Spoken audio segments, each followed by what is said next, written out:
What's up, y'all? It's your host, Sensei. I'm back here with another episode. Today we have a very, very Nigerian, not just Nigerian, a very worldwide episode. As some of y'all know, this weekend is Nigerian Independence Day. Come say happy birthday. Venmo your favorite Nigerian $400 for the 400 years we're out of this mug. Hey! 400. We have a great guest, a lot of great guests on today. Today we have on my right, the Nigerian man himself. Hey. Go and introduce yourself. I can't do it justice. You know, some people call me Eshine Bobo. Some people call me Big Des Odogwu. But my actual name is Destiny. So please, that's just it. a Nigerian name. Yes, so Nwafi Igbo in Atakwa, Ogene. And then to my left. Oh, can you hear me? Oh, wait. I don't have an introduction as grand as Des. But back home, they call me Mr. X. Shono Lumba. But for Independence Day, we go by Mesa Machuku. Ogene. Oh, the man.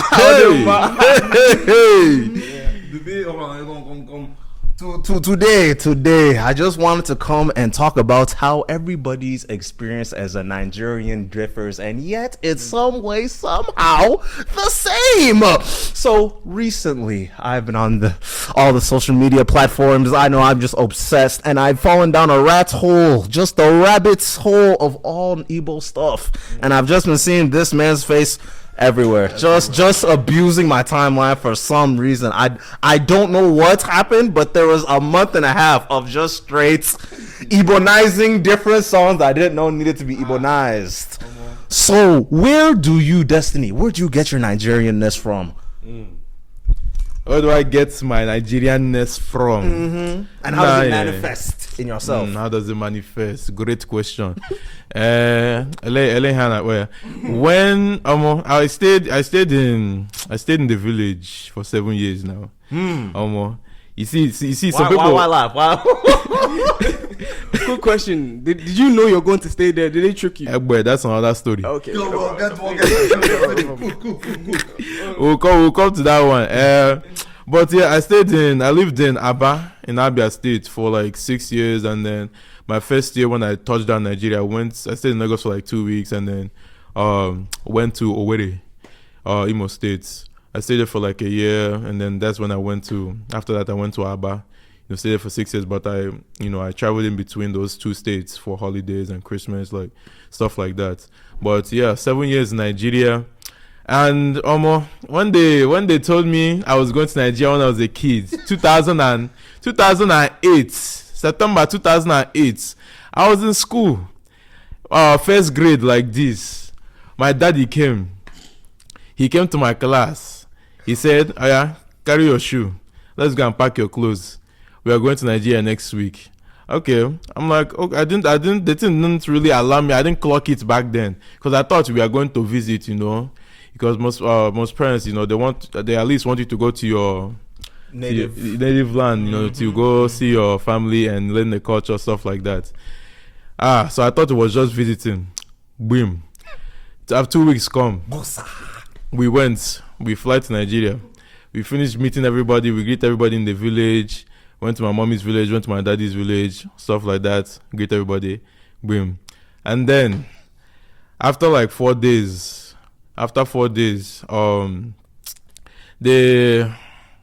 everywhere was dark. I was asking, what's wrong with the electricity? What's wrong with the light? Mind you, I am 7 years old, though. I'm 7 years old. The change of environment, as in the thing is shocking me. Cultural shock like this. Why is there no light? They on generator. In fact, before they on the generator, they used to use lantern. Lantern now. They'll put fire in the lantern. That's how we were using to see back then. But that one generator, but still on the light. There was no light. After that one, plus I just woke up from a nap. I woke up from that nap. I did not see. I could not find my dad. I could not find my father. They say he went back to Lagos. He's about to fly back to America and leave me here. As a 7-8-year-old child. As a how now? That's PTSD. As a how now? But again, I didn't really the thing didn't really hit me until like they started telling me, you're going to register for this school. So I was like, okay, I'm staying here. I didn't know how long ago. So that's how it was. 7 years passed. 7 years past. So would your father come visit you at least? Yeah, they did come visit. My mom came to visit me, so and my dad came to visit me. every time they came to visit you, they said, "Don't worry, you are staying. You have another year. Don't worry about it." Yeah. Hey, and I wasn't really mad at it because I was really enjoying the change of environment. I knew like this was for the better. And it got me to where I am today. You know, I came back here 2015. A lot of people called me Fob and all that when I got back. 2015 was a different. Oh, Fob. That's crazy. The accent. Yes, fresh off the boat. I know what Fob is. The accent was strong.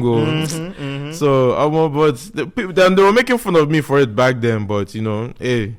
Anyway, I carry my accent and go anywhere. I'm flexing with it right now. Proud Igbo boy. So you get. At least that's my little story. At least, the funniest thing is for me, because I've heard so many different stories of African parents, Nigerians, actively sending their children back home where they haven't met any of them ever in their life. And sometimes some parents use it as punishment too. I've been hit with that one so many times. If you do not get your grades up, if you keep coming home late was 7 p.m. If you keep going and doing this and this, we will send you back home to the village with immediate effects. And I'm out here sitting here trying to be like, why would you abandon me like this? Why are you threatening me with abandonment? Oh, I don't know. And now I see young men, they try and call us cheetahs and we're doing all this. It's because our parents sent us home. That is what. Oh, and my brother, how about you? You are coming from the other side of the world. Well, up here, yes. Being from Ireland, how did you get there as a Nigerian? Because I've always heard this saying: wherever there is land and money, a Nigerian will be there with their hands. So how did you end up there? There's another quote to add to that. They say, if there's a place in this world where there's no Igbo man, run. There's nothing there. There's nothing there. That place is cursed. But what is it? So obviously I come from Imo State, Nigeria. Olo. Okay. My mom and dad, they're always hearing about how people going to Japan, go America, go England, UK, whatever. But then the suffering life in America just wasn't for my mom, and then UK wasn't giving out passports anymore. So someone slipped the idea of Ireland, and I don't know how it worked, but like just so many connections, so many people were involved in this. We called it a mission because this thing was tactically planned. The day my mom landed in Dublin, I was born. So she shouldn't even been allowed to fly. As we're celebrating my birthday, my mom's celebrating her anniversary in the country. That's how deep it is. Wow. Was this so you be able to get citizenship immediately? Easy. That is one thing that I'm the passport child in the family. Smart people. I think within 2 years they blessed me with the red passports. Boom. My mom next. My older sister who's born in East got her own. My little sister got her own straight. She was born a few years after me. And by the time my little sister was born, Ireland has stopped. Too many Nigerians abused the strategy now. But by that time, everyone has been blessed with red passports. So we're fine. Everything is fine. But even just at one point, I didn't even know where I was from. Like growing up in primary school is like the equivalent of your elementary. We'll talk about different lingo in a bit. Don't worry. Continue. Elementary and middle school. Just for dialysis. Cool. I didn't know anything. Like I remember these teachers would be like, "Oh, you're from Africa." And I'm like, "No, what's Africa?" You know what? I didn't even know, bro. I didn't know anything. They're like, and there was one teacher that was like, "Oh, we're having this African day in school. We need a Yoruba speaker, Sean. Can you go ask your parents if they can speak Yoruba for us? Come to school and speak Yoruba for us." This time I don't know nothing about tribes. I didn't even know I was Igbo, bro. So I'm going home, ask my mom, "Can you come and speak Yoruba?" She's like, "It is stupid." I'm like, what? I don't get it. I'm steady asking them like, "Can you come and speak in school for me?" My uncle's like, "Are you mad? Do you not know what Igbo?" I'm like, "What's Igbo?" That's what I'm saying. Like, Igbos come to the West and just adapt too quickly. My mom flogged me to learn English. I wasn't really hearing Igbo until 14. You know, it wasn't really being spoken in the house. It was being spoken in the house. It was being spoken as insults. So there was no grasping anything useful in that language. You know, and I was surrounded by white people from age 4 to age 13. So the whole thing of culture didn't really faze me, you know. Wow. Yeah. And that's actually such an interesting point, because one of the conversations that I'm having now with my parents and my grandparents and things of that nature, why did you not teach me? Because now that I am of a big age, the big question, I'm trying to force myself to understand. Yeah. I'm taking courses. I'm reading books. I'm doing. I'm on TikTok. That's you're not the only person. I think that's the dilemma of like a lot of people our age right now. They're trying to like is it they don't know how to speak it because their parents didn't like speak it to them. They didn't force it in the household, and now they're like trying to play catch up with with trying to get back with their language and their roots. And it's like I like the fact that people want to learn, but like this is not enough. Language is Igbo. The one thing isn't enough. The language is too specific and too tonal. Like you have to work off more than passion. I'm telling you now. It's like you have to really be dedicated and always striving to be better. Like Mark is doing Igbo lessons. I'm like, bro, I'm hearing the Igbo lessons. Like half of me is thinking this one just taking his money and running with it, because it's like what she's teaching you isn't even conversational. But it goes to show how complex even the basics of Igbo are. Yeah, true. And even just to add on that, something so simple of the tonality of it all. I'm sitting here. I was born in Nigeria. I was there for 5, 6, 8 years. So I at least have the basis of being able to understand any Igbo language that hits my ear. I'm able to circumvent and understand what's going on. But trying to regurgitate it back at anybody, it's just war. It's just war. Even the slightest change, and not just voice, in where the voice came from in your diaphragm. It throws you off. It throws you off. Yeah, that's another challenging thing. I think our generation, we're suffering from like the fact that we're able to understand the language but we can't speak it. That's what everybody's saying, and what was even making it more complicated is that it's a very, very strong language. You even see as my accent. I had somebody told me that your English sounds Igbo. That one confused me. As in, if my English is sounding Igbo, what is my Igbo going to sound to you? You get? So we need to figure out how we can get our peers to like be involved in anything Igbo, like be around people that speak Igbo a lot, or like they're very like Igbo oriented. I think like hearing Igbo on a day-to-day basis is also going to help too. You're able to like recognize speech patterns and what people are saying. And then you could like start to like discern the tonal differences, because when you start talking about what means, exactly, this whole other conversation, exactly. And I feel like that's what's so predicated of understanding each other, and I feel like that is the main disarray when it comes to trying to relate to Nigerian parents to begin with. Because it's like, I feel like a lot of Nigerian parents have this slow hatred in their heart where it's like, well, you don't even understand where you came from. I left my home to give you this better world, and you don't even understand where I came from, where you came from. So now it's a push and pull that comes with those two factors. And I don't even blame them, because of if I am sitting here and my son doesn't eat the food, speak the language, know the people. Well, you feel some type of way now. But then again, that's what I'm saying. Even parents and accountability are just on opposing sides. It pisses me off because, like for example, he got sent from a young age. I'm like you. My parents have been like, Sean, I promise you, keep on misbehaving. Get suspended one more time. Makachuku, I'll send you back to Makachuku. I'm telling you, Oh God. Ezioko, I'm sending you back to the east. So when you're painting this picture of Nigeria to me, even when you're saying, Sean, let's go to Nigeria for holiday, I'm like, Tifiak, I'm not going. I am not going. I see that. That was a trap. One of my parents first told me about going back home to see the family and the house they're building. I said I didn't do anything wrong. I've almost like, when I first got suspended, like, you know, something just. So I wanted to faint even because I knew what my dad was going to do with me. When they jumped, I was the first person in my family to get suspended. They jumped, I get suspended for 2 days, bro. I started fighting. Like, I was so scared. And then what is it? I could just imagine what my dad was planning to do. He was even saying when I got home that day, I will buy you a first class flight. And I was like, I'm just gonna call the police. There's no 2 ways about it. There's actually no 2 ways about it. Like, before you get me on that plane, I promise you, you're gonna have to talk to some type of authority to tell them what I'm doing there in the middle of school year. Nah, that's what. So even up until 18, when they couldn't take my passport off me, anytime they mentioned Nigeria, I said no. Like, I'm not going.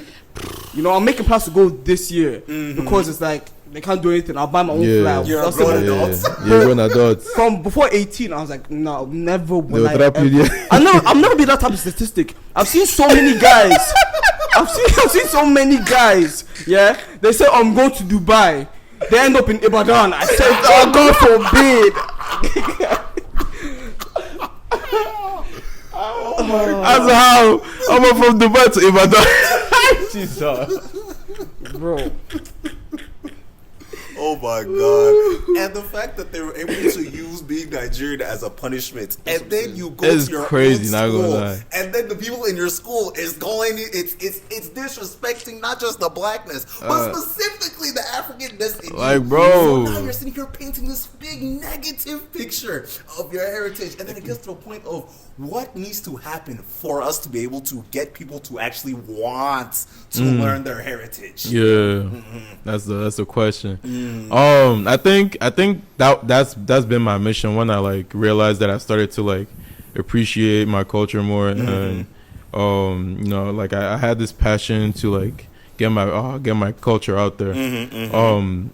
That question, I feel like this whole year 2025 with all the conventions that I've been hopping around to, that's like been my goal. I want people to see that like this is who we are. This is where we come from. Like there's so much to be proud of when you're an Igbo person. So I try to like reflect that in like how I live my life, how I present myself to other people, you know, where I find myself at. And yeah, that was one of the main reasons, like again, like I said, all these conventions, that's one of the main reasons why I went to all these conventions, to like show people like, this is how we celebrate. Come and be proud, come to these conventions, come and find your people, come and be with your people, come and celebrate with your people, you know, come and share the similarities you have been longing to share with your with your people at all these conventions. How many conventions did I go to this year? Like 3 or 4, and I'm about to go to Houston like 2 weeks for Igbo Fest. So Amen. Yeah, just pushing the culture out there. And my thing is, I've always tried to push to people. There will be a lot of subliminal ways that people will try and give you for reasons to not love your culture. So you need to be so unapologetic, obsessively African to be able to subside that. Because I remember I once was trying to date this one person, right? And it was a little hectic. Okay. She liked that I was black. She didn't really like that I was African. Right? This was African booty scratcher era. Those days. It was a bad time. It was a bad time. And I remember she said something so xenophobic. And I said, you know what?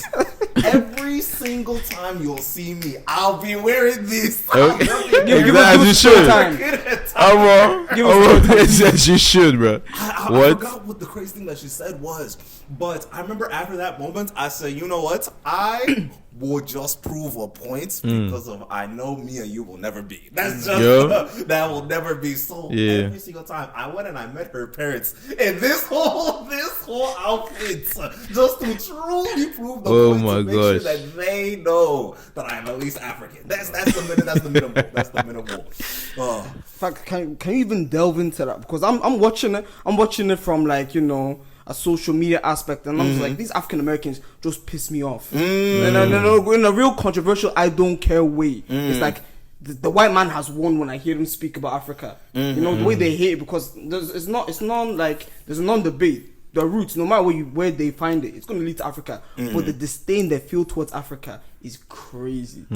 So when it comes to the diaspora conversation of it all, I feel like it was very, very bad early on, but that age and that time has like progressively just like aged out of it. Once African ideas and cultural staples have been able to like integrate into like Western, not just media, but the Western zeitgeist of it all, right? And it was more of a thing of like just not seeing African people. So the only thing that you're able to get is like the negative perseverance ideas that are being pushed through by the narrative of the United States mega media conglomerates, where it comes like all Africans are from huts and blah blah blah. Crazy, bro. Villages. So now to like extend the olive branch, where it's like Black Americans have had this lifestyle in America where they're constantly just getting shit on and just disrespected left and right, and now they want to go and disrespect them some more. So it's like, yeah, no, I definitely understand when you literally have no context of what Africans really are, and I feel like that's been like a wave that has like objectively changed from the time when I was in middle school to what I'm seeing most now. definitely. Oh yeah, no, that's You see that even also bring like ties into like the rise of Afrobeats too, because when Afrobeats started to pop, you know, people were like even people started to like get proud to be Proudly claim Nigeria. claim Nigeria, claim to like be African and stuff like that. So yeah, that era was brutal back then, but like, you know, Afrobeat. What did you hear? Because I know you actually fresh from bro, I Nigeria. was really fresh off the boat, bro. And I was a little plumpy kid like back then. Damn it. Yeah, bro. So that didn't really help. I was on the same wave too. I've had people call me crazy stuff, but Circular villain. you see, I don't want to say it on here, bro. That's the thing, bro. I don't want to say it on here, but just know that it was brutal back then. But we know. Look at yourself now. That's what you have to appreciate the change, yeah. Yeah, But for having real. an accent and just people getting onto you for it, and then now people are actually trying to put on the accent. People are trying to hop onto Afrobeats, do this, do that. Whether you're white or whether you're not even Nigerian or whatever, people are trying to use the pidgin, the broken English. It's crazy. People be dropping Igbo and Yoruba words in songs, and they have no idea. Just like, but this sounds lit. good, Let me bro. just add it to my song. The British connection from the UK rap scene and Yeah, Afrobeats yo. recently, I'm telling you, man. Yeah, it's a bro. connection. The connection is there for sure.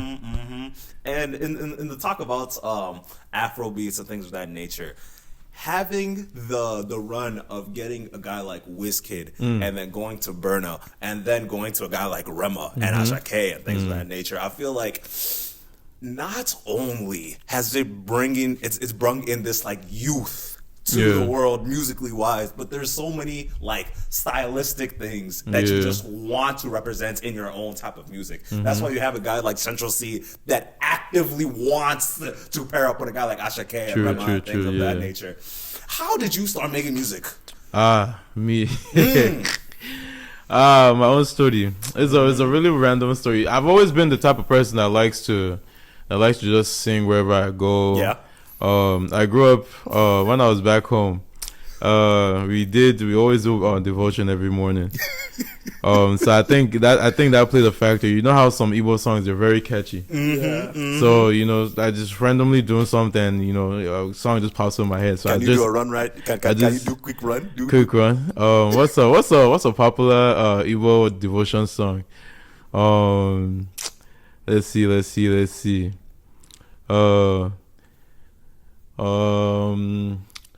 Akwa gị bụ onye nkwere nkwa mehie ahụ eze ebighị ebi, onye ahụ mere mmeze m ga-eme ya eze ebighị ebi. So something like that. Something like that. Good, I'll be honest with you. You see, I just like to sing, bro. I just like to sing. So it started like this. Actually, I think this was like 2 years ago.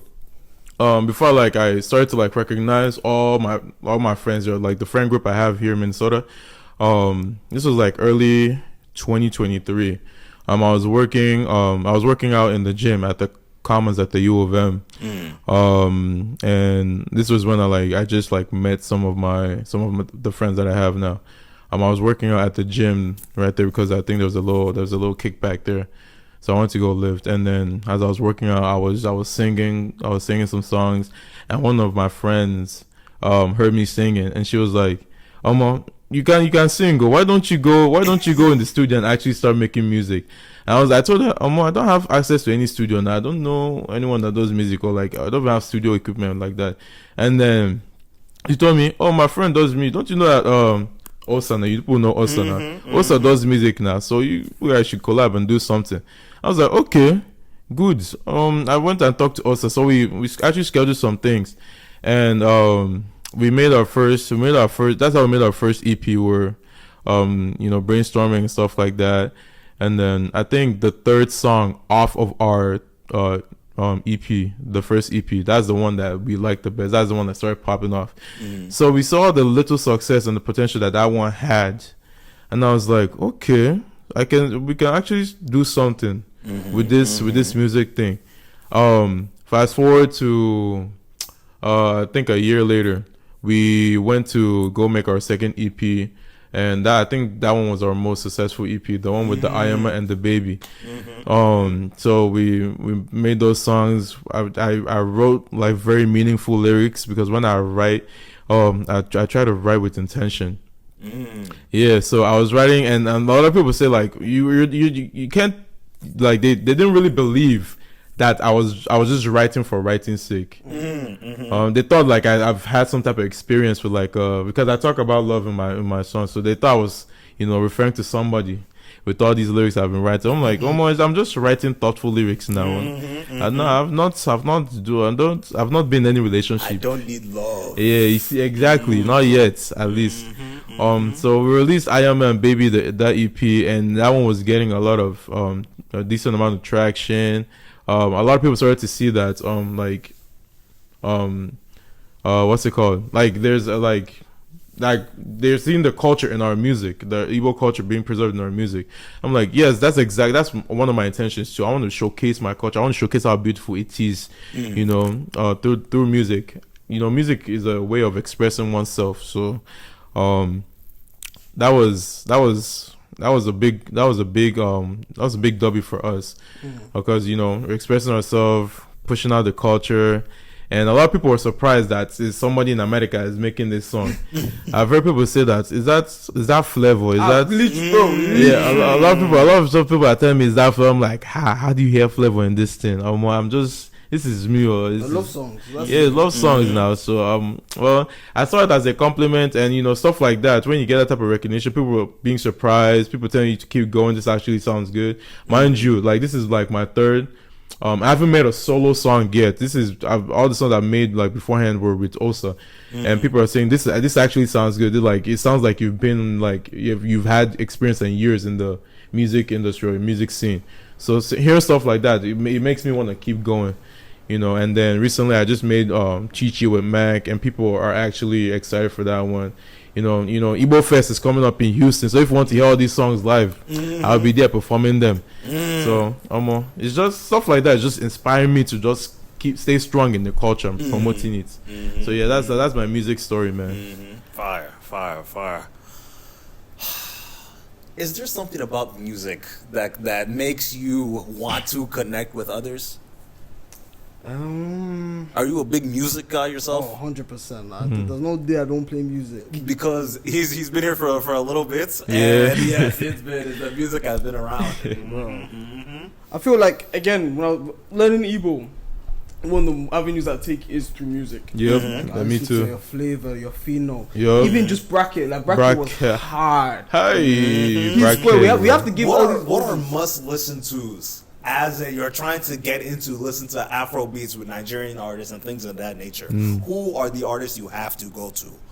For Igbos, again, as people have named, Flavor, Pheno, yep, Brackets, yep. Because anytime I hear those names, I just think back to the Nigerian graduations. Yeah, those are the songs that we weddings played. as well. Yeah, Flavor and weddings is one and two. One and two, bro. That. I remember I had a graduation party, and when I told the amount of aunties that walked up to me and said, "Can you play some Flavor?" Go ahead, it was a very necessary. Whatever you're playing right now, I need to listen to Big Flavor. It's a must.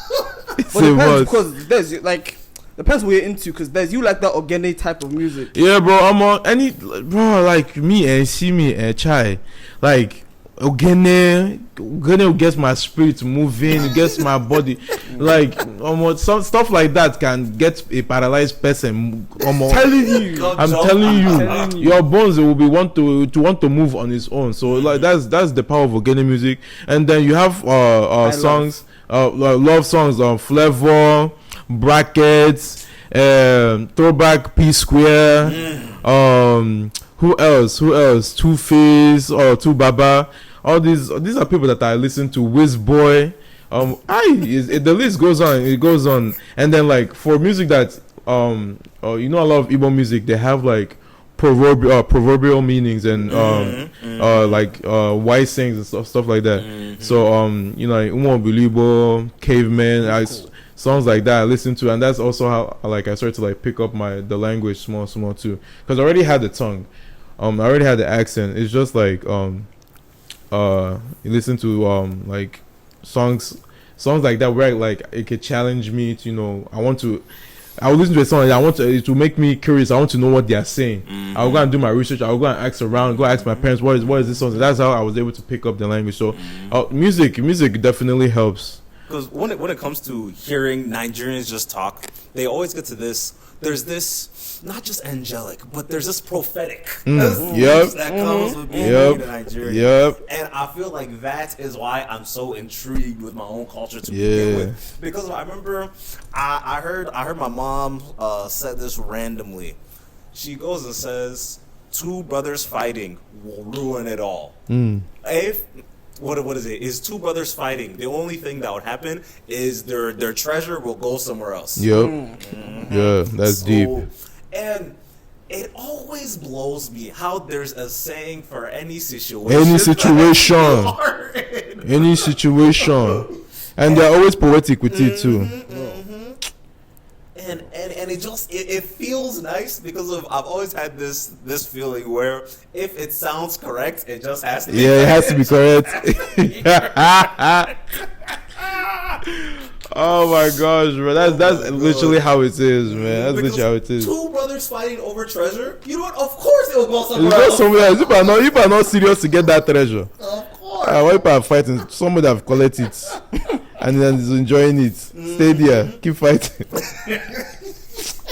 And I feel like that's kind of what pushes Nigerians to be as successful. Yes, bro. Yes. Because there's such an emphasis of just locking in. The Nigerian lock in, bro. Let me tell you something. There is no food for the lazy man. There is no food. A lazy man must forfeit food. 100%. For the lazy man. If you want to be successful in this life, go and find something and do and be good at that thing. This life is not waiting for nobody. This world is not waiting for nobody. You might think that people cares. People care like surface level affection and all that stuff. But when it comes to you being successful, look at me when I'm talking to you. You have to go and fend for yourself. Nobody is going to come and carry spoon and put in your rice and feed it to you. You get? You use your hands. What I can get like this. Kurungaji, put the food in your mouth. Like that. Feed yourself. Nobody's going to feed you. Exactly. So yes, there is. And what I just subconsciously did it. There is layers to like how us Igbo, not even just Igbo, Nigerians talk. There's layers to our words or our, what we're trying to say. So yeah. Because being able to paint a picture is definitely needed. Because I remember I was talking to my mom about the idea of like the reason why I was trying to take a step back from the type of Christianity that she was preaching. It sounded like there was a heavy emphasis on, what is it? You pray and then God will give you something. Right? And one of the ideas that I've been sitting on for the longest is Christianity changes based on the context of what you are living in, right? And I look back to Nigeria and there's people whose their life, when I tell you they'd rather be dead than broke, their livelihood is so terrible just because the governmental system that is being in place. Oh my gosh. It literally makes more sense to beg a Nigerian as an American than it is to get a job there because there's no jobs. Kevin blame them. Everything is a scam, bro. It's a scam. Like you go to uni, just to not prosper. Yeah, bro. You go. I remember I was hearing this story. Oh my god. A friend of a friend of a friend. He goes and gets a master's degree, mechanical engineering. Yeah. So he could actually build things. And when I tell you, he was getting paid. If you translate it to American, that's like making $20,000 here. What are we? That's good though. In Naira, if you translate that. I'm talking about like the livelihood that you'll be able to live here if you had $20,000. Oh, comparison. Yeah, Okay. compared to Yes, in Nigeria, comparison. that's not. Like, how is that even possible? Educated That's man, no crazy, job. bro. How? Mechanical engineering. Do you know what the mechanical engineering degree you can do here? 6 figures, bro. You can. Go to Boeing. Go to Target. That's what I'm saying. Like you just mentioned someone who got a degree. Now look at the police in Nigeria. Like sometimes Don't get me started on that one. Sometimes please. I don't even feel bad. Oh because God. they're making like 20K a month. Imagine 20K a month is equivalent to like let's say €12, which is equivalent to like $14, $15. So you're surviving and feeding a whole family on that. 'Cause you know Nigerians. Can you imagine? Bro, you know Nigerians. Another thing that pisses me off with Nigerians don't have the finance for one child, but they have 7. It makes no sense. The country's too backwards. Please. Bro, I don't get it. Can somebody explain that phenomenon, Biko? It's poverty indicators. That's literally yeah. If you don't have money, how can you knock with no money, bro? Your pocket is empty. You are having more than 7+ kids. What is going on? What is the planning behind that? What is that? Hey. We're going back to that, yeah. So, This policeman has no money, but he's seeing these small boys that make him. Some of them are Yahoo boys, and some of them just have money. So, like, obviously, giving these niggas going to harass people. Then you go to, oh God, now I need anything for the boys. That's police in Nigeria for you. And when it comes to Yahoo, that's another reason why I don't want to get sent back. I didn't want to get sent back to Nigeria because I know there's actual niggas over there, bro. Real Yahoo folks that's over there. Hey, I think the thing with that, bro. I keep telling my friends. You see all the people that are going to Nigeria this December. Better hide that your accent. If they hear that accent, your pocket will dry like this. It will be drier than the Sahara Desert. Hide that accent too, or you have somebody talk for you. If they hear that thing, you see bag that is 300 naira. It will go to 1.2. It will go to 1.2k. Just friendly advice. They will charge you $50, and you know what? You're American, so that means nothing to you. But they like. Yeah, bro, you just changed it, bro. No, this economy, you're not changing nobody's life anymore, bro. A whole bag of rice is like 50K. Oh, I did hear about that, bro. That's what I'm saying. Like the economy in Nigeria is cooked. Man, when I was in Nigeria, bro, bag of rice was very, very. You can buy a bag of rice for let's say maybe like 3,000 naira. Back when a dollar was like 300 naira. But now a dollar is like 1,600, 1,700. But of course the price of bag of rice will go up like that. Bro, it's that deep that niggas are buying bags of rice as Christmas presents. That's what you get for Christmas, just rice, bro. Can you imagine? Wow. Hey, that is insane. But the reason why I was bringing up the aspects of what type of Christianity is that? When you're praying for abundance, is that what it's called? Just the abundance, blessings in abundance. Okay, yes. And one of the reasons why I was so pushed back is I'm like, as I'm living here, I have everything I need. I have TV, I have food, I have enough time to be doing this for fun. Yeah. And then when you try it on the flip side, they would pray. They would murder for even the low level of what is going on here. Yeah.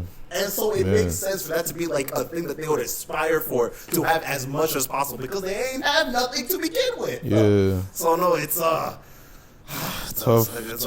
crazy life, man. Very tough. You see, that's one thing that makes me grateful for my situation. Sometimes I'll be having a bad day and think I have it the worst, but then compare it to what people are going through back home. I just think I say thank you, Jesus. And I feel like that's what pushes Nigerians to work so hard. Literally one generation removed from seeing all that crazy. Child, if you think you're suffering, go back home now. Go back home and see what's going on. But that's what I'm saying. We push that narrative so much that we're about to think like people will tell you if you have money, you go to Nigeria. You will enjoy to the point. You will enjoy, you won't yeah. come back You'll be here. a king. Yeah, that's true. That is true. So that's the narrative we've pushed so much, and that's been pushed onto us is that Nigeria just suffer. So I'll suffer in Nigeria. Yeah, it's not really true, bro. That's all I know. That's true. There's the top of the percent that is sitting enjoying life. Okay, yeah, it's levels to it. It's At levels this to point, it. yeah. Okay, let me estimate. 550 euro is 1 million naira. That means I can go to Nigeria with what 3k euros. I'm a multi-millionaire in naira. I go there, start my own business. The red passport alone opens too many doors. True. Yeah. Same with the US passport. So it's like The only way that people are able to make money in Nigeria is if they're able to move around other people's wealth. That's the only industry that's actually making money. So it gets to the point where it's like, if you are able to get USD and work from home, you are king. You're king. Literally, you're there and you're a king. Hey, look at Obi Kubana chief priest. E-money, all of them now. They you see, they don't even bother to want to come overseas because they know they have it like that. But they are running Nigeria. And alcohol in Scotland. Yeah. Yeah. They are running the show.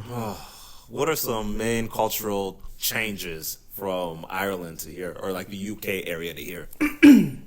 I feel the way you guys go about things is completely different. What do you mean? Like, for example, I go back to 6 years ago when I first came here. Okay, This is like my third time in America. This isn't really anything new to me now. So me, you, and Maki went to one Latina babe's house. Okay, I don't know if you remember this. Yeah. So What's tea? okay, so back home, yeah, you're in a house. You look silly using mobile data in someone's house. Like I'm like, bro, like if I see you using 5G, I'm like, bro, take the Wi-Fi. Why are you killing your battery and wasting your own internet? True. When I have Wi-Fi in the house. So I'm asking for data, this girl for data, and then Enki is looking at me like, bro, what are you doing? Like, Enki was on my eyes. So let me put it like this. I think I remember. One of the main differences, because from my perspective, watching that, it looks like you don't have cellular. You're walking around with an iPod. Why are you telling the host you don't have a phone? What's going on? I do. The thing is, at that age back home, most of us didn't even have data. So you're right. My God. Child. At that age, especially being a nig, if you're black, yeah, you have data at that age. It's like 15, 16. Niggas, I remember we went to Paris that year, the same year I went to America. For our Paris trip, my parents just want me to stay connected to the internet in case something happens. I can just come WhatsApp because niggas didn't even have credit, bro. I don't know. Do you guys have Leica Mobile here? What? Leica Mobile. It's a SIM card. So it's like what we use back home to call Nigeria, call Nigeria for cheap. So okay, yes, you can get that. Yes, yeah. That is a so thing, if you're calling one phone that has Leica Mobile to another phone that has Leica Mobile, that's free calls. So like I'd have that SIM card, and my parents have a SIM card. So all the people I'm calling like on phone, like on that green phone app. Other than that, everyone's FaceTime, WhatsApp, Snapchat. Okay, so now Paris is a whole different situation. My parents are okay. Let me get you some top up. Let me get you some mobile data. Fine, I have mobile data, bro. The man around me like, oh, rich boy. I'm here, I'm feeling myself. But like when I come to you, it's like, bro, that's standard. You need to have that. Like don't have an iPhone. Don't put on no iPhone. If you don't when have you that, mobile data. you get kidnapped. They'll kidnap you if you don't have a phone. That's it. The United States is too huge for motherfuckers to play that game. It's too big, bro. It's Too big. Man, I remember when I was 14. That's when I really grasped how huge the United States was. Because I remember I was talking to my friend. He was in New York, and I had another friend that was in Miami, and I had another friend that was in the top of California. They all had different temperatures. That was shocking. That was Different time zones even. That's what I'm saying. Crazy. Yeah. Whole different cultures, whole different styles of clothes, whole different music. Yeah. And I'm looking around like, America's too big. Not gonna lie. Too big of a country, bro. Was that a shock for you? Yeah, it was a shock for sure, bro. Man, you see, Niggas saw New York, niggas saw Detroit, niggas Like- saw Chicago, nigga. They're all different niggas. you're thinking that this is one whole big country. Whole time is a country with countries in it. Like, Literally. If you compare the size of America, I think you guys are like almost the same size as like Europe. yeah, Most like, states. and Europe has they have countries All of in there. Europe, it's like half of the United States. No, not half. Let's not do that now. Remember, we have Russia. Remember, we have Yeah, they Russia. got part Russia. Yeah. So that's But like, it's crazy, bro. Cultural differences in like the same country, bro. Like, you see New York people, they have their own dress. You know, with the you see them put their Timberlands. Timbs, boom. That's New York. Special hats. Like, you go to Texas, see them and their cowboy They have hats. their own hats and Like, their own boots. those ATL niggas with those jeans that grip on your legs, outrageous, bro. Oh my gosh, Bro. crazy, man. Oh my god. And trying to like grasp how much different things are going on At once. At once. my It's goodness. oh my god. Not even to mention the music scene in the United States. Too diverse. Too diverse. Crazy. It is so diverse, bro. So let's see. New York. New York has its own style of music. Atlanta definitely has its own style of music. And then there's Bounce for New Orleans. Texas, they most definitely have their own. Their own rap, their own country. Yes, bro. Their Like own there's, soul music. like there's genres under their genres, bro. Like, And we're talking about the black shit. I didn't even mention Kentucky. I didn't Boom. even mention Nashville. Like, this is crazy. It's just country crazy. music. Man. So yeah, no, and honestly, I feel like that's one part that I do love about being in America is the fact that there's just so much different much. pies you could just taste and try. Yeah, from, so because many options. The conversation that comes around with food, like soul food in and of itself, like that's fantastic. Yup. That's just fantastic. So no, it's. Do you get that same type of lifestyle in Europe, No. or do you have to literally Europe, go Europe. to another Europe, country? 100, no, of course. Like if you're in Ireland, the UK, things are like there's differences, but things are overall relatively the same. Like you won't hear people from two different sides of the country having two completely different lifestyles. But that's what I'm saying. Like, again, if I went to somewhere like France, Germany, Spain, Belgium, that's when you see the differences. Also, have to go to like the major countries. country. It's not even major. Like any country in Europe, like I think England, Ireland have a lot of similarities. Okay. The UK, the this and that. But like, of course, when you go to Germany, that's different. You go to Poland, that's different. You go to Spain, France, that's where you see the differences. And I feel like that's when my mentality clicked. Because I moved out for 2 years in Amsterdam. Okay. And that's what I felt like. You know, like, I grew up in Ireland, but I grew up in Amsterdam. Like, as I matured, I seen things from a different lens and perspective. And I was like, okay, this is how life really works when you're not in your own safety net and you're not really with the culture you grew up with. You know, just have me grow up and be versatile. Just see things, try to be different in different ways. What is the main things you were learning while all the way in Amsterdam? Bro, like that's when I said to you this afternoon. I think Irish people have it quite easy. Like as I said, like you won't really see homeless niggas on the streets. Yeah. Well, you see them in hotels or something. The Irish government takes care of us. Whereas when I went to the Netherlands, I seen black men like on the ground, lying down. Man. Shit, like. Bro, what's going on with you? Go to the shelter and like, what shelter? I'm an immigrant. There's nothing here for me. Yeah. And that's, the States is crazy, bro. Yeah. But I think the craziest thing I've seen is like France. Like you see people like stuck mad on the streets, just roaming around naked, and like this is in Paris where everyone perceives the thought of it. This is a city of love. This is a beautiful city. Paris is the ghetto. Like it's disgusting, bro. Paris is the ghetto. Yes. Yeah. Just right This to Lagos and Paris 1 and 2, bro. I'm telling you that. Bro. You compare Paris to Lagos. I ain't even been to Is Lagos, that bro. I need to touch Lagos. I Oh my really gosh. need to touch it. Lagos. Lagos is nice if you have money. Yeah, bro. Lagos. But you're talking about like VI. You're talking about Lekki. Yeah. You're talking about different places. You're talking about mainland. Mainland's not that nice, bro. Oh yeah, you're not the first person that I've said that to. You're not the first person. You see, the small time that I stayed in Lagos, I felt suffocated. It's like the New York. There's just so many of people Nigeria. just in one area. Yeah, one area, like and then it's so many. And you know how Lagos is like basically a cluster of islands. Yeah. Same thing as New York. I'm like, Yeah. you have have all these people on one island like this. People can, Go there's somewhere. go somewhere else. Overpopulated. Diverse, spread. Because I was looking at the worst roads in the world, and it just everyone just said Lagos, just go for number one. Just go ahead. Lagos for is, number you one. see, Lagos road is just God forbid. There is, you see, there is traffic, and there is hold up. Ega Lagos, stand still. You are not moving. Destination from point A to point B. You're on point negative A. You're not. That's how bad the traffic is in Lagos. And the thing is, and I'm still seeing videos of these taxi drivers speeding Speeding when there's in no bet- room to be speeding. Like, That's what I said. They said if you can drive in Lagos, you can drive you can anywhere. in the world. You That's can it. drive anywhere if you can drive in So Lagos. when I go there this Christmas, that's The one skill. thing I want to try. Because again, you don't even need a license. That's the thing. You don't need a license. You don't need a There's no insurance. There's no like, bro. It's like if you hit me and I have more money than you, you're gonna pay me. It's just a whole power play. But that's the type of corruption I like. I'm not even gonna lie to you.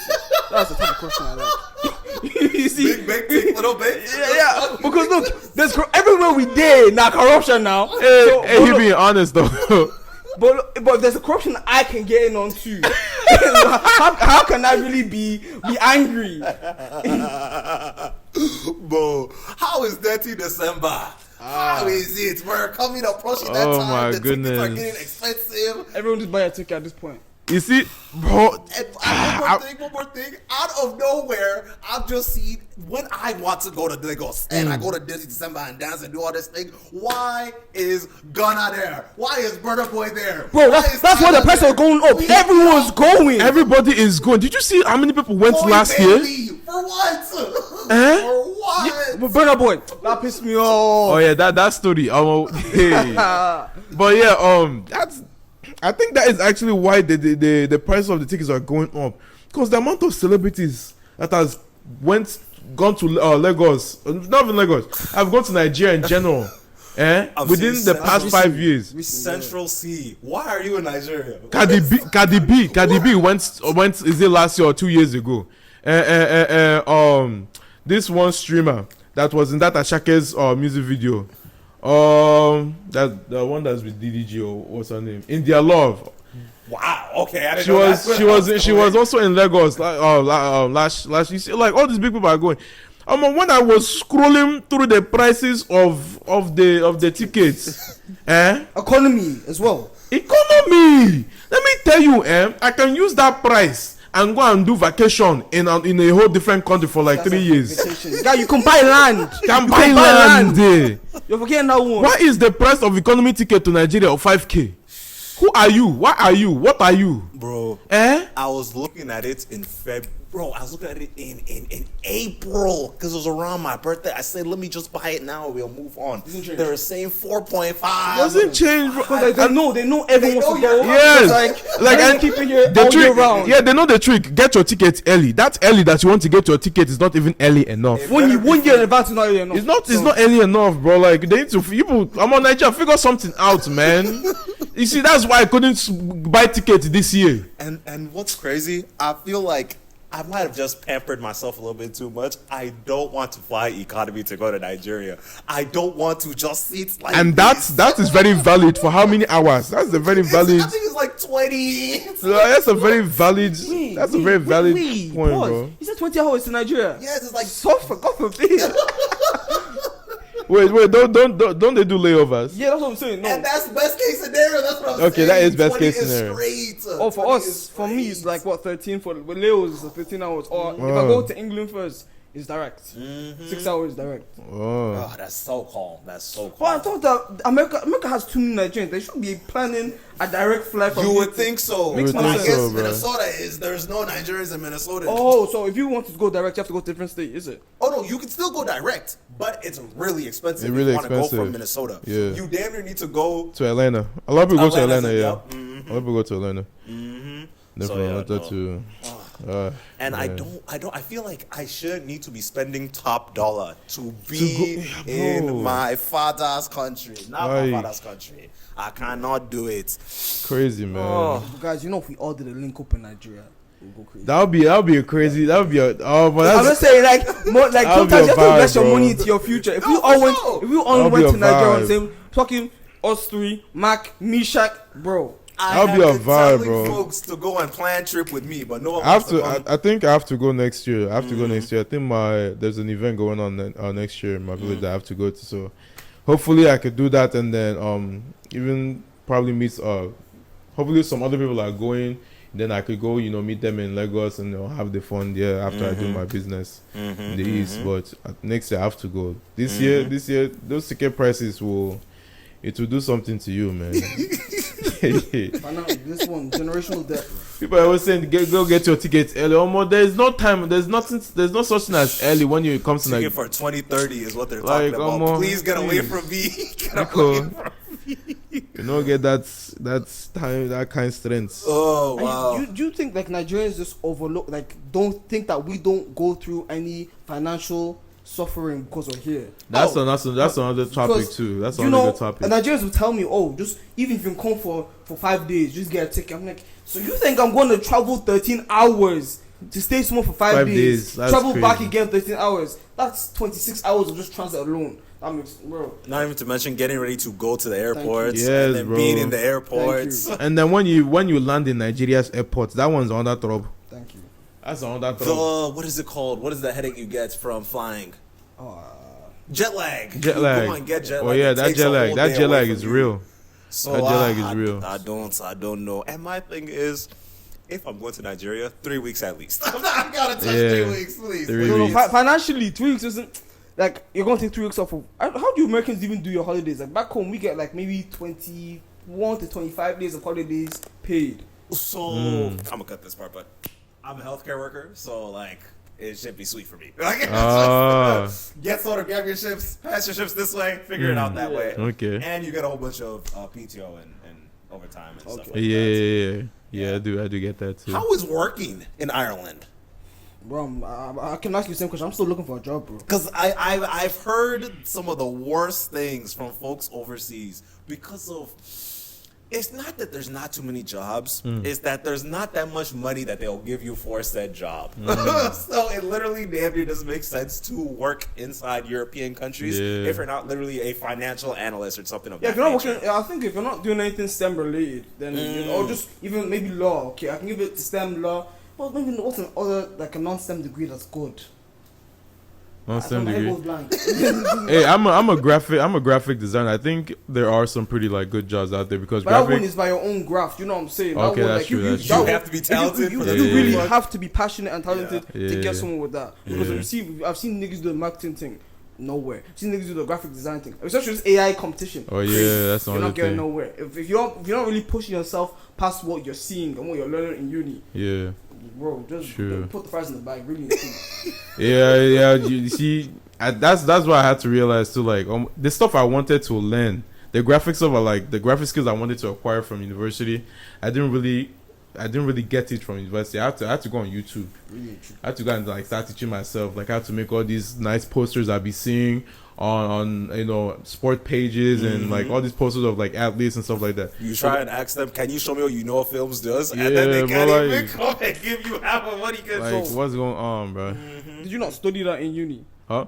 Like I studied like the basics of like how to use like graphic softwares and all that stuff. So like that was a plus. But like the finesse stuff, like they don't teach you how to like go and make like a movie poster or like let's say like a sports poster, like I was saying.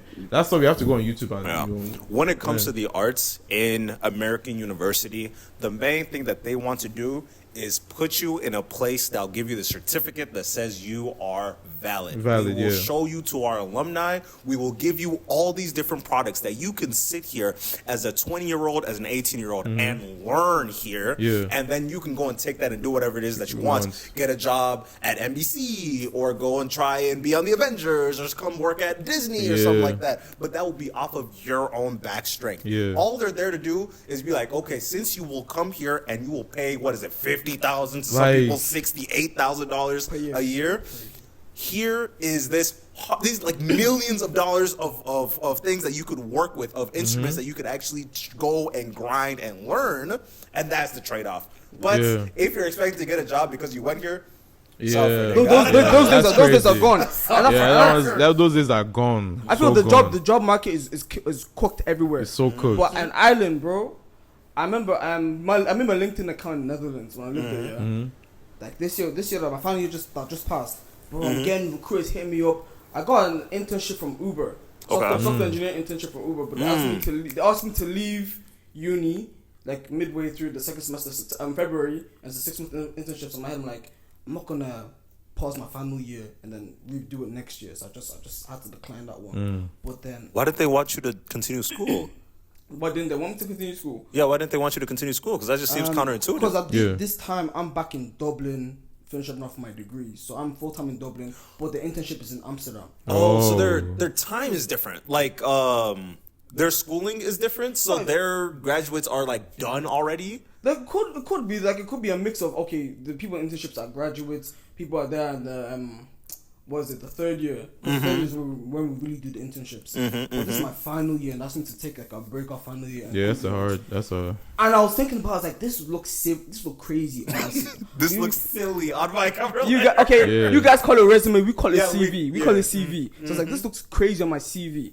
But I'm just like, taking that 1 year setback, it's really not worth it. So I let it go. But Irish recruiters, they're not showing me no love, bro. And for the ones who are showing me love, like, bro, they're giving me junior engineer position for 30K. I'm like, you know how that's disrespectful. Junior, bro. Yeah, go suck one. Go suck. With the amount of skills I've gained over the years and the amount of like technical skills I have, I'm just like, at least 40, 45, I'll be happy with, bro. 30 is crazy. 45. Yeah, 45 is kind of low. Not gonna lie. But listen, but you guys spend more money. Like if I sold both of my kidneys today, I can afford 1 year of uni in this place. Which is more expensive over here. But uni back home is 3K a year. Yeah. Okay. Everything is cheaper. So I remember we had this conversation. I was like, if you really tell me, and you live here, you're American, you're telling me uni is not for you, I'll tell you, don't waste your time, don't go. Because you're really putting yourself in generational debt. Whereas back home, I advocate for anybody to go to. The education isn't something. Because it's like $12,000 and you're done. Oh, yeah, that's what I'm saying. Well, what do you really lose? And if I will give you the $12,000 if it's really. Man. And that's the thing. If your family's not making bread like that, no offense, but if your family's not really making bread like that, you're on a financial plan where they're like they pay you to go. Yeah. Some niggas get paid like $200 a month, and when you get paid, that means you automatically don't pay any fees. Yeah. So like some niggas that get paid to go uni and they like the degree, and that's a grant, it's not a loan. You don't pay anything back. So sweet. So it's like when I'm back home, I'm hearing niggas are like, "Oh, I don't think uni's for me." I'm like, bro, find something else for you. Uni's essential, bro. Damn, you're calling them a bum. What the fuck is you doing? Please stop. No, I get that. But the end justifies the means, of course. Don't choose no silly course. Don't waste your time. Don't waste 4 years of your life when you could have just been doing something productive. Again, no offense, but the truth is the truth, Sha. That's valid. Does it suck? Are you still? Did you graduate yet? Yeah, I graduated this spring. Good. Yeah, congrats. I got that graphic design degree because I really like art. I tried. Don't get me wrong. I tried to do the coding and software engineering. I feel like that's make an African parent proud. Yeah, but I feel like that's cut out for a specific type of people. Yeah, like I'm not gonna say I'm not like STEM inclined, but like I'm more inclined to like arts. Like you see me, I call it like I can cook. I mean, like I'm very into like culinary arts. My graphic design, music. I'm a great. The ones and zeros are not for you. Yeah. We call you creative. Yeah, I'm a creative. Like I'm a great actor. People, I just wish people like I could go to Nollywood and not be a star. Yeah. So like I mean I'm more of like that creative, and people think that there's no money in the creative field. There is. You just gotta put yourself out there. But the opportunity, we have to say this: the opportunities in America, you don't see anywhere else. I've said to my times, a nigga like Speed could not make it in Ireland. Dude, just clowning too much. There wouldn't be a what's it called? What do they use? Kick? What was their Twitch? Yes. Twitch, There's no yeah. Twitch like all the way in that region type of thing. It's No, not we as have. popular. It's like it's not even like niggas. Like for example, Speed had a backing. He went Sui one time, and everyone just started pushing it. That's You can do anything in America. I think that's what. Yeah. That's it. You can do anything in America. But then other places in the world, even in the West, you just don't get those same type of opportunities. Yeah, Yeah, there's free no will. community out there that will push those I type feel of especially things. when you make an island, I think like a lot of people who are doing well for themselves on an island, there's a resentment towards like, you know, the local community because they're like, you're not You didn't getting help, pushed yeah. by them. I think one of the biggest TikTokers I know, his following is more geared towards Nigeria. Just going off of that, there's just no like local community back, and there's not that type of love. Like you can be quirky in America, you somehow manage to flow. you somehow make can it. You could be a weirdo. Millions of followers overnight. Yeah. Literally, that's what I'm saying. And like that's why I'm saying America is like the place of dreams because you can have the maddest dream and turn it into your reality. Whereas like Exactly. back home, you're more confined to like your social cues, and it's Yeah. crazy because there's not really like we're first generation Nigerian Irish people right now, so there's not really a status quo. There's no right or wrong way in how to do things. Yeah. We see what Americans do, we see what English people do, and we're just like, oh, they're doing it like this is how we should do it. I feel like that's the mentality. Oh, okay. That's interesting. Yeah. All right. There's a lot of influences, bro. Okay. American influences everywhere, so. That's true. Especially when it comes to entertainment, atmosphere of it all. Okay. Is there one thing that you wish that more people would learn about Nigerian culture that they just haven't gotten? If it's not the food, if it's not the dance, like what is like the integral parts of what it means to be a Nigerian? Let's see. Other than the food and the clothing and the music, I'll say, I'll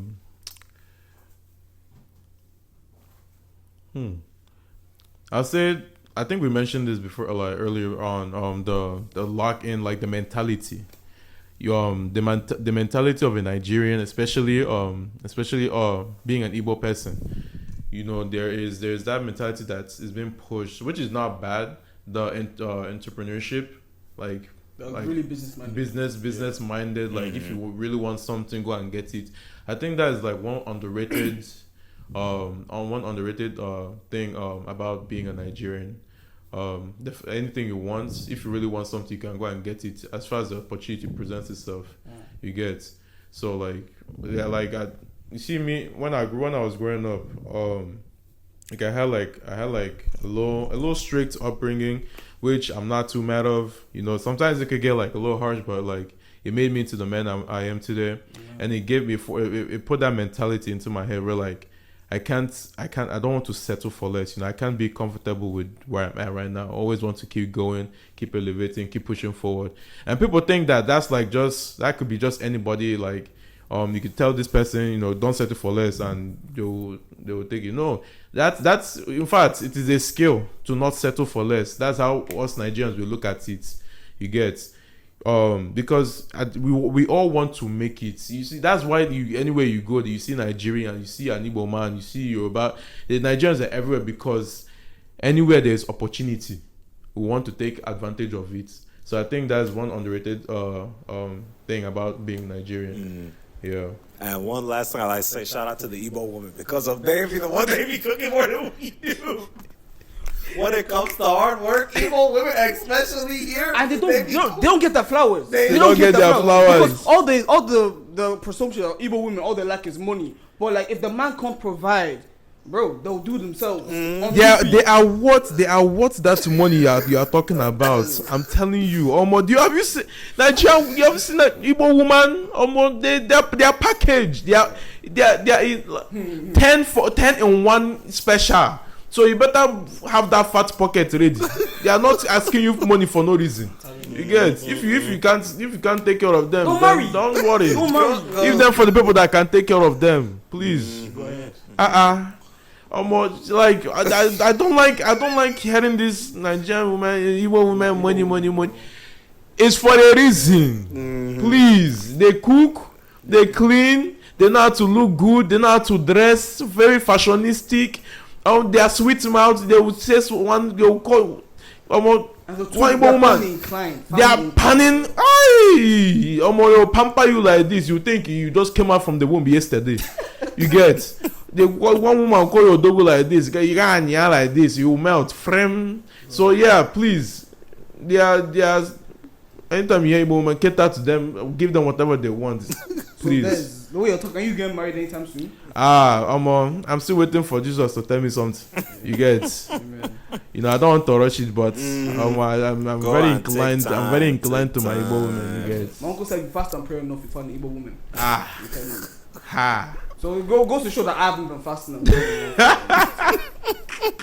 All right, y'all. Make sure y'all leave a like, comment, subscribe. Go find him on TikTok. Go. Do you make content? Or you No, just... boy, you know after this, I actually Yes, must that's start. Hey, Big Des Odogwu. I think I even changed it. Big Des or Agenede. Go and find me on TikTok. Big Des Odogwu on Instagram. You get? All right. Leave a like, Yes, comment, so- subscribe. We out.